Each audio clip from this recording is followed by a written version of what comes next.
everybody, this is Courtney. So recently I checked out the memoir Finding Me by the beautiful and talented Viola Davis. Now, if you have not listened to this audiobook and you want to read this book, I suggest you kind of do it in tandem. I think that this audiobook was absolutely amazing. It had her powerful voice. I thought it was kind of sultry and beautiful and very emotional. You can feel the anger, you can feel the frustration, you can feel the joy through her voice. I thought that this book was raw, I thought it was real, and I thought it was honest. And I just wanted to talk about a few things within the book.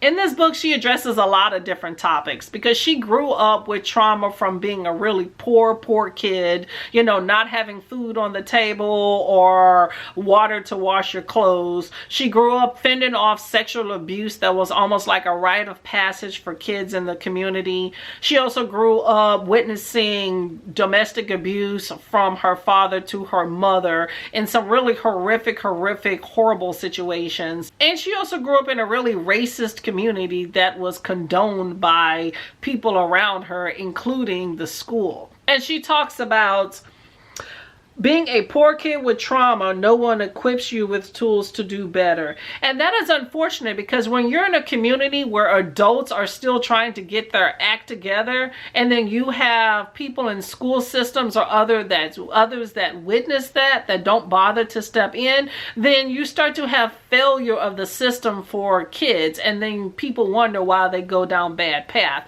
She herself was very much at risk for that. She also speaks about lack of an intentional investment in her and other little black girls leads to confusion, because how do you expect them to excel when no one is giving them the tools or telling them how to excel? So I just thought that was really powerful and important and relevant.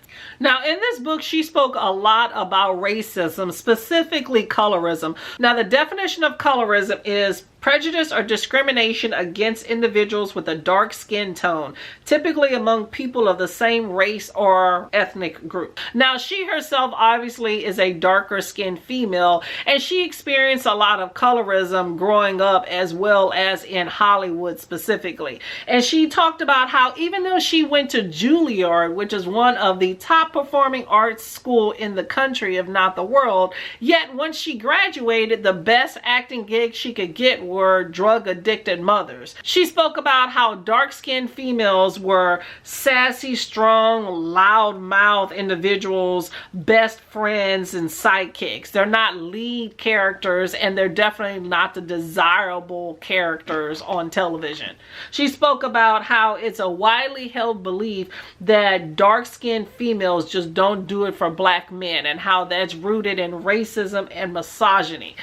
Now, you can believe what you want with that. However, the fact that that is a belief really disturbs me, because these black men come from black mothers. They are raised by black mothers and by sisters. So the idea that black people not only face racism outside of the black community, but also within that community is really sad. She speaks about how she felt highly unworthy when she was offered the lead role of Annalise Keating in How to Get Away with Murder, because that role is defined as a leading lady, sexy, smart, vulnerable, with a lawyer and a boyfriend. And up until that point, she didn't see a dark-skinned black female having that role. So she felt like she did not fit in because, according to her, women on television are defined by being dainty, pretty, and white. And if you're outside of that, then you're a deviant outside of the norm.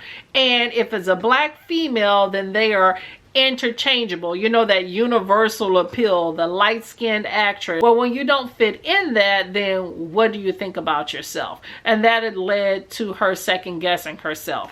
However, I appreciated that she took on the role, because she says she is seeking to redefine the world's view of a black female in America, because she feels that she is battling a 400-year-old system of racism. So very powerful statements, and I am all backing behind it. Another thing in this book that I think that she touched on was the idea that when she met her now husband, that he added value to her life. She says he made everything better. And she says that several different times. And I think that is very important. I really think that this book is an amazing representation of how much representation matters, whether it's movies, television, books, or even relationships shown in a positive light. For little dark-skinned Viola Davis is out there, because if you feel like you're invisible, feel like you're not attractive, nobody's looking at you, nobody thinks that you're worthy, then how can you think that for yourself? How can you strive for something that you have never seen? So that's just food for thought. But I think this is a great book. I really enjoyed it, and I'm going to be thinking about this book for quite a while. Please like, subscribe, and comment, and let me know if you've read this book and what you thought of it as well. Bye, y'all.